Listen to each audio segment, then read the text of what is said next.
In Foundations of Metropolis spielt ihr über 3 Runden, die als Jahre bezeichnet werden. Euer Ziel ist es, am Ende die meisten Prestige-Punkte bzw. Siegpunkte zu haben. Ihr sammelt Siegpunkte, indem ihr Grundstücke kauft, darauf Gebäude errichtet und eure Gebäude dabei clever platziert. Spielaufbau. Bevor wir loslegen können, müssen wir natürlich erst einmal das Spiel aufbauen. Dazu platziert ihr das Stadtbrett in die Mitte vom Tisch. Bei 2 Spieler könnt ihr die Seite mit weniger Feldern benutzen. Bei 3 Spieler müsst ihr das Tableau umsehen und die grauen Felder benutzen. Bei 4 Spieler wird das komplette 9x9 Stadtbrett verwendet. Jetzt wählt jeder Spieler seine Farbe und nimmt sich sein Spielertableau, auf dem alle Häuser komplett platziert werden oder im besten Falle schon sind. Danach platziert ihr auf das Spielertableau eure 8 Grundstücksmarker rein. Platziert danach euren Wertungswürfel auf dem Wertungsbrett bei Siegpunkte und Einwohner, passend auf eure Farbe. Wem das Spiel gehört, darf entscheiden, wer Startspieler wird. Verteilt die Startmünzen. Der Startspieler bekommt nur 5 Münzen. Jeder weitere Spieler bekommt eine Münze mehr als der Vorgänger, also zum Beispiel 6 Münzen für den zweiten und 7 Münzen für den dritten Spieler. Die restlichen Münzen werden in den allgemeinen Vorrat beiseite gelegt.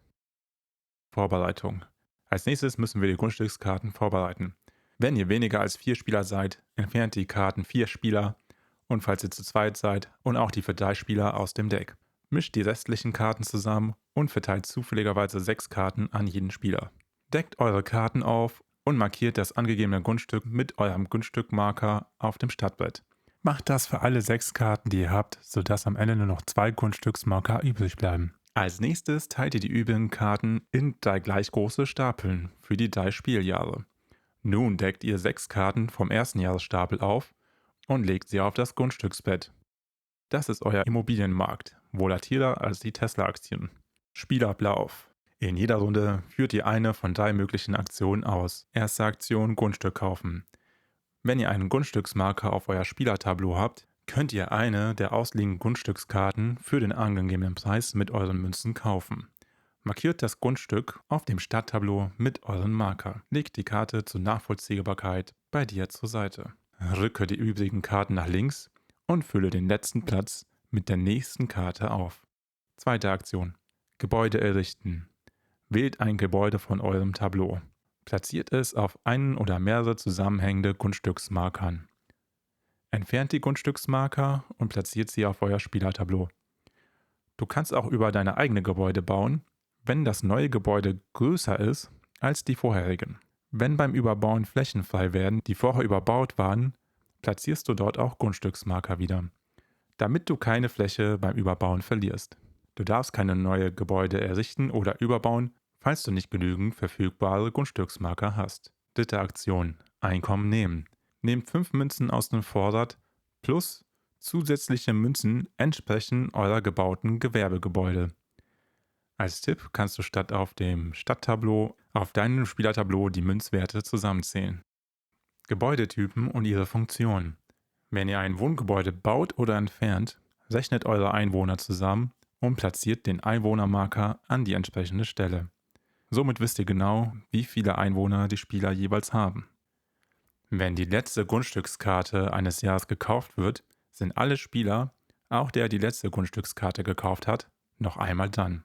Danach beginnt das Ende des Jahres und es wird abgerechnet. Der Spieler mit den meisten Einwohnern bekommt so viele Siegpunkte, wie sein Einwohnermarker angibt, plus den Jahresbonus.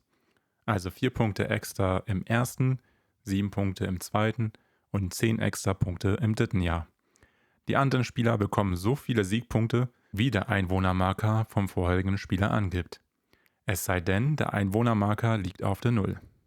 In diesem Beispiel erhält Lila 17 Punkte, da sie mit 13 die meisten Einwohner hat und 4 Bonuspunkte für das erste Jahr bekommt. Grün und Rot haben 10 Einwohner, erzielen aber beide 13 Siegpunkte, da sie Punkte entsprechend der nächsthöheren Person, also Lila, erhalten. Gelb hat keine Einwohner und bekommt somit keine Punkte. Gewerbegebäude generieren euch in der Einkommen-Nehmen-Aktion zusätzliche Münzen. Bei Jahresende generieren sie außerdem Siegpunkte und Münzen. Im dritten Jahr werden die angegebenen Münzen in Siegpunkte umgewandelt. Bei öffentlichen Gebäuden gibt es am Jahresende Siegpunkte, je nachdem welche Gebäude orthogonal um sie herum gebaut sind. Dabei ist es egal, von wem die umliegenden Gebäude sind. Gelb hat ein öffentliches Gebäude, welches einen Siegpunkt pro Münze generiert. Die eine Münze von Lilas Gebäude zählt nicht, da es diagonal vom gelben Gebäude aufgebaut ist. Also 1 plus 2 gleich 3 Siegpunkte für Gelb. Rot bekommt 2 Siegpunkte pro öffentliches Gebäude und da 2 öffentliche Gebäude anliegen, bekommt Rot dafür 4 Siegpunkte. Hier gibt es für Grün pro Einwohner einen Siegpunkt und deswegen gibt es 6 Siegpunkte durch das rote Gebäude. Dasselbe Gebäude kann auch Grün beim nächsten öffentlichen Gebäude zählen, bei dem es einen Siegpunkt gibt pro 2 Einwohner abgerundet. Hier gibt es 9 angrenzende Einwohner und dadurch 4 weitere Siegpunkte für Grün. Nach den Werten aller Gebäude wird der Startspielermarker im Uhrzeigersinn weitergegeben. Danach werden die Grundstücke vom nächsten Jahr aufgedeckt. Falls das dritte Jahr abgerechnet wurde, gibt es einen Siegpunkt für jeden eigenen übrig gebliebenen Grundstücksmarker auf dem Stadtplan. Im dritten Jahr werden die angegebenen Münzen in Siegpunkte umgewandelt. Wer nach dem dritten Jahr die meisten Siegpunkte hat, wird zum Meisterarchitekten gekürt. Bei Gleichstand gewinnt der Spieler mit den meisten Münzen. Zu guter Letzt gibt es noch eine optionale Regel, die ich allen empfehlen kann, die etwas mehr Strategie haben wollen. Am Anfang vom Spielstart können wir statt zufälligerweise 6 Karten zu ziehen, die 6 Karten draften. Das funktioniert so. Mischt die Grundstückskarten wie gewohnt und teilt jedem Spieler 6 Karten aus.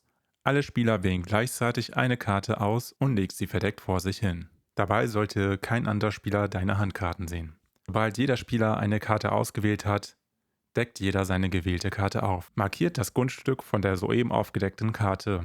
Jetzt seht ihr, wo eure Mitspieler bauen wollen. Und jetzt kommt der Clou. Gebt eure restlichen Handkarten an den linken Nachbarn weiter.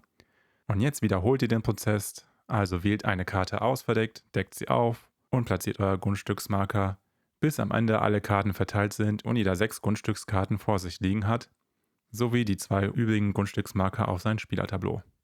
Diese Variante gibt euch mehr Kontrolle über eure Anfangsstrategie und ihr könnt gezielt Grundstücke wählen, die zu eurem Masterplan passen.